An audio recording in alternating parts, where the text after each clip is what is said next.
everybody, Paul here. Today I want to talk to you about another small engine problem that I had and how I fixed it. So stay tuned.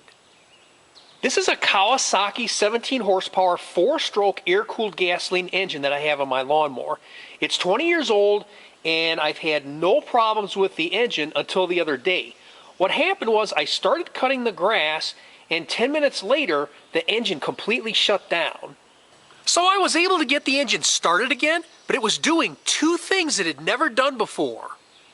The first thing was it ran fine at idle, but once I got to about half throttle, the engine would start revving up and down or surging like it was starved for fuel. Then as I increased it from half throttle to full throttle, the revving up and down got really bad. The second thing it was doing was, as the engine was running, and I went to engage the electric PTO to engage the cutting blades, the engine would completely shut down. The first thing I did was I replaced the spark plug, the air filter, the fuel filter, and I checked the gas cap breather hole to make sure it wasn't plugged with any kind of foreign debris, which it was not. After doing all that, I still had the same two problems. So next I decided to remove the carburetor, which is very easy to do on these small engines. If you think you might have trouble putting it back together, then just take pictures of everything as you take it apart. First, remove the entire air cleaner system. Second, remove all your linkage cables attached to your carburetor. Third, turn off your fuel supply or drain your fuel tank and remove the fuel line from the carburetor. Fourth, drain the gasoline from the float bowl on the bottom.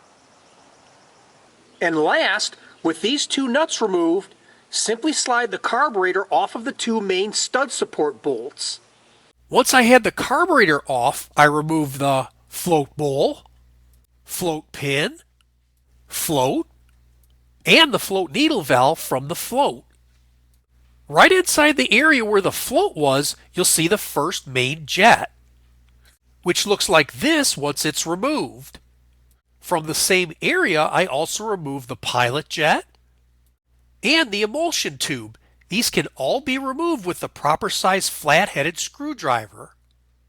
Next, I blasted every single part and every little hole that I could find on the carburetor, the jets, and on the emulsion tube with this carburetor throttle body cleaner using a spray nozzle to get maximum penetration. Make sure all the holes you see are open and not blocked. I put everything back together and now it's running fine. So don't be afraid to try this because it's not hard to do and it doesn't take a lot of tools to perform. So I hope this helps somebody out there. And if you like this video, please hit the like button below, share it with your friends, and please be sure to subscribe. God bless you and have a great day. Bye for now.